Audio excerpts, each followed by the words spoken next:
আজি যাব ওলাইছোঁ খুৰী এজনীৰ ঘৰত। বেছি দূৰত নহয়, ওচৰতে হয়। আমাৰ টিকলু চাওকচোন, ফণীখনো লগতে লৈয়ে আহিছে। তাৰ পাছত এয়া খুৰীৰ ঘৰত পালোহি। আহিয়ে দেখিলোঁ আমাৰ কাৰণে আনাৰস আনি থৈছে।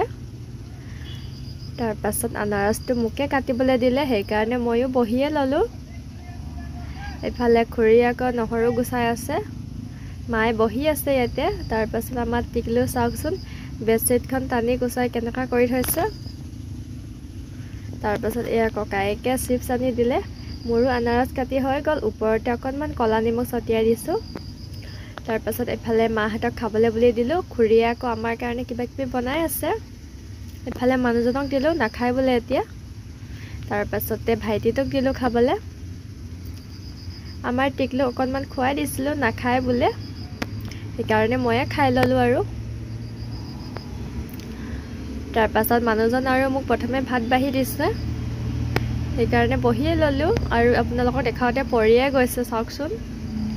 এবাৰ খাই দিওঁ আৰু ৰৈ নাথাকি। মানুহজনে আকৌ মোৰ ভাগৰ পৰা সদায় খায় দেই। এয়া সৰু মাছ, কিবা টেঙাৰ লগত বনাইছিলে, বাপৰে ইমান টেঙা। আৰু এয়া মাংস। আজিলৈ ভিডিঅ'টো ইমানেই আছিল। আপোনালোকৰ অন্য এটি ভিডিঅ' লগ পাম। Bye bye.